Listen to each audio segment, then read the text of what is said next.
Qual seria uma dica que vocês poderiam dar para brasileiros que querem fazer um processo similar, seja do Brasil, seja da Europa, de coisas para eles terem atenção, evitarem ou terem cuidado? Tem que ter paciência. Perseverança, Paciência. vontade. E um processo que demorou para mim 5 anos. Demoraria 2. A gente né? nem filho não tinha, né? Não Quando tinha a gente filho. começou, a gente não tinha filho. A gente morava em Era Portugal e as coisas foram acontecendo. Eu não parei a minha vida, quer dizer, entre aspas, né? Eu até hoje não comprei um sofá para mim. Fala pessoal, tudo bem? Seja muito bem-vindo ao meu canal, Passaporte Estrangeiro, canal onde a gente fala sobre migração, vida no exterior, experiências de viagens, compartilhando com vocês tudo aquilo que eu aprendi em quase 15 anos entre Estados Unidos e Portugal. E hoje nós estamos na cidade de Valência, na Espanha, para poder bater um papo com um casal de amigos, Will e a Bia. Pessoal, muito obrigado por estarem aqui. Prazer meu. Nós não estamos literalmente um do lado do outro, eles estão do outro lado da mesa. Infelizmente não dava para comportar as 3 pessoas no mesmo ângulo, então eles estão sentados de frente para mim. Só que vocês obviamente vão ver no outro ângulo da outra câmera. O Will e a Bia, eles são do Rio de Janeiro e fizeram um processo de imigração para Portugal através de um visto de estudante da Bia. E o William, como acompanhante, teve direito à autorização de trabalho e começou a trabalhar na Europa como caminhoneiro. Depois disso surgiu uma possibilidade para ele fazer uma imigração para a Espanha também, como caminhoneiro. Ou seja, até agora o caminhoneiro foi abrindo portas, né, profissionais. E ao chegar na Espanha, vocês já estão há quanto tempo aqui exatamente? 3 anos. 3 anos. Eles decidiram fazer um processo para os Estados Unidos e eles vão estar explicando para a gente hoje o passo a passo daquilo que eles fizeram para conseguir concretizar esse sonho. Então, Will e Bia, passo a palavra para vocês. Expliquem para o pessoal como é que esse processo começou e o que vocês tiveram que fazer exatamente na época. Então, começou... Eu fazia curso de inglês. E nesse curso de inglês, o meu professor me mostrou um anúncio de internet. Um anúncio de emprego na internet. Ele falou: "Oi, William, você que é caminhoneiro? Uma vaga para trabalhar nos Estados Unidos. Tem vontade não?" Eu falei: "Pô, tem, claro que eu tenho. Quem não tem vontade de ir para os Estados Unidos?" Eu sempre tive. Aí eu vi o anúncio, mandei um currículo e me ligaram. Isso era em Portugal ainda? Portugal. 2019. 2019, setembro de 2019. Lembro como se fosse ontem. E o recrutador me ligou da empresa e perguntou sobre mim, sobre a minha experiência, se eu falava inglês, se eu não falava. Só para contextualizar para a galera, essa empresa que você entrou em contato era uma empresa portuguesa, espanhola, era da onde, essa empresa? É uma empresa portuguesa que tem... Ela é uma empresa europeia, mas ela tem base na Espanha, tem base em Portugal, tem base na África do Sul. Não, na verdade, essa empresa é como se ele é um headhunter, né, na verdade. As pessoas devem conhecer esse termo. Que é... Um caçador de talentos. E aí eles divulgam assim que existe a possibilidade, a pessoa se candidata e aí eles vão buscar dentro do perfil daquela pessoa uma vaga. Não sei se a pessoa está conseguindo entender. Sim, ou seja, existiam vagas nos Estados Unidos abertas e eles procuram pessoas fora dos Estados Unidos que possam preencher essas vagas. Exato. E essa empresa foi intermediação para você como profissional. Sim, exatamente. E essa empresa ela atua não só com caminhoneiros, né? Assim, com todo tipo de pessoas especializadas. O nome dela, né? Não sei se você quer falar. Eu nem sei se ela tá em Portugal ainda, tá, né? Acredito que sim. Já fazem 5 anos que a gente está nesse processo e a gente mudou agora. Vamos contextualizar tudo. Na empresa é EPSN. EPSN Workforce. Prestava serviço para a Visa Solution dos Estados Unidos. E essa Visa Solution que é a empresa que realmente faz o recrutamento para os trabalhadores. Ok, então você entra em contato com essa empresa e quais foram os requisitos que eles colocaram na época para você cumprir, para você conseguir se qualificar para o visto? Eu precisava ter... Peraí, meu filho. Eu precisava ter no mínimo 1 ano de experiência como caminhoneiro. Precisava ter um inglês intermediário. Eu necessitaria gravar um vídeo me apresentando em inglês, o empregador lá nos Estados Unidos, e ter disponibilidade para trabalhar. Os requisitos não eram muito exigentes. E, além disso, eu tinha que cumprir as etapas, fazer exame médico, estar ok com a minha saúde, antecedentes criminais, tudo isso. Sim. Existia alguma exigência a nível de idade, perfil acadêmico, algum outro background assim? Não. Idade não, nem perfil acadêmico. Ok. Precisava só da experiência com o caminhão. Precisava da experiência com o caminhão e falar inglês. Ok. Então, dentro dos critérios, eles explicaram qual era o tipo de visto que estava em jogo naquela época também? Sim. E qual era o visto? O EB3. EB3. Explica para o pessoal o que o EB3 é exatamente. Vocês sabem a definição técnica do EB3? Existem dois EB3, né? Existe o EB3 non-skill e existe o EB3 skill. Um é para habilidades especiais e outro é para uma pessoa, um trabalhador comum. Por exemplo, um vendedor, um faxineiro, um operador de máquina, caminhoneiro. Não existe faculdade para ser caminhoneiro. Sim. Então, você precisa ter experiência. No meu caso, eu tinha 1 ano de experiência e foi suficiente. Então, vocês se qualificam na época para o EB3 e apenas uma das pessoas precisava entrar nos critérios, não precisavam ser as 2 pessoas. Não, Quais foram os valores na época que você precisou pagar para poder começar esse processo? eu não paguei nada. Para essa empresa, a gente não pagou nada. O William não pagou nada. A gente pagou porque a gente fez exames médicos, a gente tirou documentação porque precisava mostrar, né? As minhas documentações brasileiras, certidão de nascimento, certidão de casamento, tinha que traduzir, apostilar, fazer com que eles... uma verificação dos documentos, né?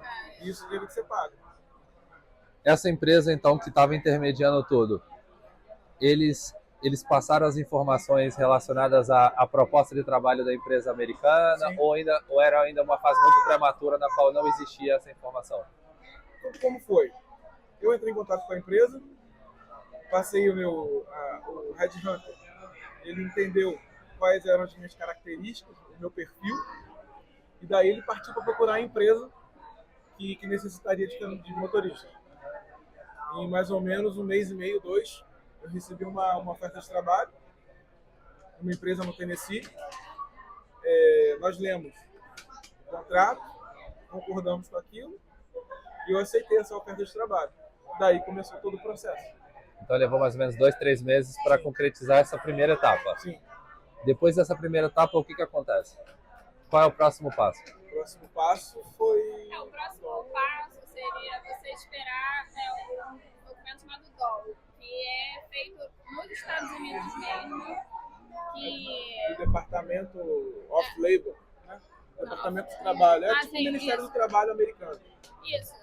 É porque, assim, o processo, o William aceita, que ele fala que ele quer participar desse visto EB3, e a partir desse momento disponibilizam o currículo dele para as empresas que fazem parte do leque da Vida Solution. E aí, essas empresas que escolhem a pessoa, né, o profissional. Então, é como se fosse 2 buscas, né?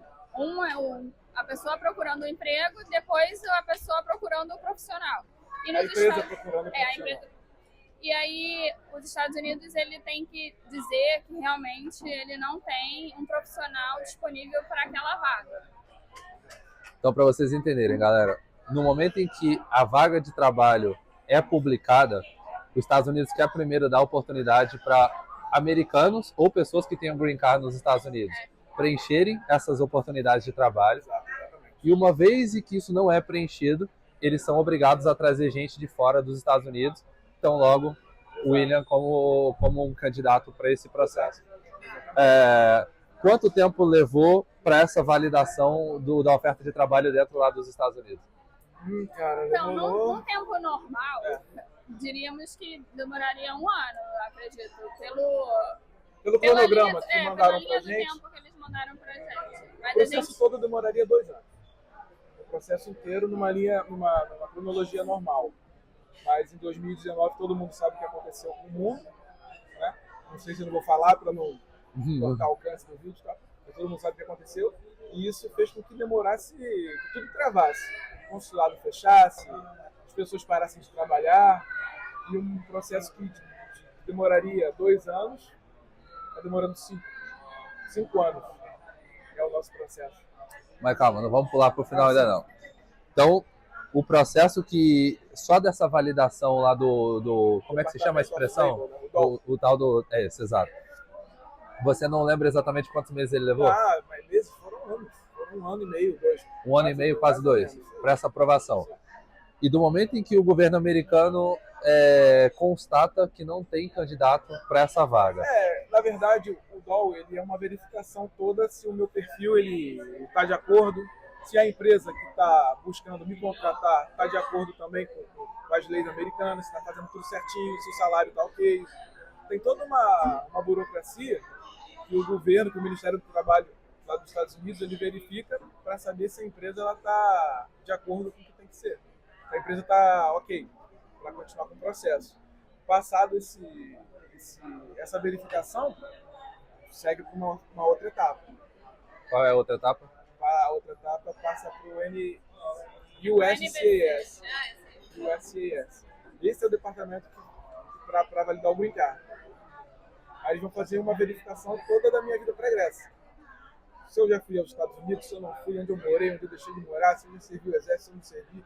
Puxa a capivara completa do Cabo. Até essa etapa, quais foram os valores que vocês tiveram que gastar para poder fazer esse processo? Gastamos com exame médico e com documentação. Eu tenho que esperar a nossa documentação. A minha, no caso. Sim, como a minha esposa, ela teria que também fazer toda a verificação. O background check, chama. Em valores, você se lembra quanto é que foi gasto nesse processo? Só pelo aquilo que vocês gastaram do bolso? Sim. Em Portugal, a gente gastou assim, uns 1.000 euros. Só com documentos e exames médicos. Foi gastando um pouquinho aqui, um pouquinho ali. Eu tinha que fazer audiometria, teve que fazer exame de vista, teve que fazer toxicológico, exame, sei lá, de sangue mesmo. Eu tinha que provar para eles que eu estava com a minha saúde ok, para poder mandar para os Estados Unidos, para eles fazerem essa verificação junto no ISCS. E quais foram os valores que a empresa americana estava arcando naquele momento? Ela estava pagando alguma coisa do processo? Não, até o momento eu creio que não. A gente não sabe se ela pagou alguma coisa para esse headhunter, para ele ter essa busca. Sim, né? Creio que sim. Ela deve pagar alguma coisa para a empresa poder buscar os profissionais do mundo. Essa empresa é considerada o advogado do processo. Exato. Se fosse isso, ela é um especialista em vistos. Uma empresa especialista em vistos. Chama Visa Solution. Ela tá na internet, quem quiser pesquisar. Ok. E do momento em que aquela segunda etapa que você disse foi concluída, o que acontece ali exatamente? Depois que passa a parte do USCIS, vai para o NVC. O NVC é uma verificação para a embaixada. É uma liberação para poder ir para a embaixada, para poder dar prosseguimento à entrevista. E aí parece que a embaixada faz mais uma verificação, não sei direito o que acontece nesse processo, eu só sei a nomenclatura. E esse processo do NVC, ela já é para você poder marcar a sua entrevista no consulado ou na embaixada. Entendeu? Porque o DOL, ele especificamente acontece nos Estados Unidos. Sim. E aí, depois do DOL, ele vai para esse outro órgão que é liberando para que dê prosseguimento no país de origem do profissional. Então, o NVC é justamente a autorização para você concluir, digamos assim, o processo. E passado o NVC, marcam a nossa entrevista no consulado. E com essa entrevista no consulado marcada, temos que fazer um novo exame médico. Dessa vez agora com um médico credenciado pela Embaixada Americana. Essa segunda etapa foi concluída quando, mais ou menos? A parte do NVC foi concluída em outubro de 2022. E dessa etapa concluída até agora, o que exatamente aconteceu? Quais foram os próximos passos Eu fiquei esperando. Foi só esperar? A vida aconteceu, nasceram 2 filhos. A vida foi acontecendo, se mudou. A empresa que contratou ele, né, que está interessada nele, ela pagou um valor a mais de $1.000 ou $2.000 para antecipar o nosso processo. Como se você tivesse pegado um Fast Pass e colocado a gente na frente. Colocou a gente na frente no processo. Porque se a gente ainda não tivesse pego esse Fast Pass, a gente ainda ia estar lá no fim da fila. Possivelmente, sim. O processo, então, após essa conclusão da segunda etapa que vocês mencionaram, foi simplesmente aguardar o consulado chamar para uma entrevista. Exato. Quando é que foi a entrevista final que vocês foram chamados para poder concluir o processo? Dia 8. E Não, agora... não.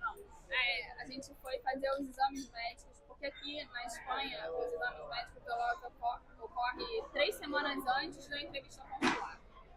Então a gente foi chamado para a entrevista consular, que era dia 29 de outubro. 29 de outubro.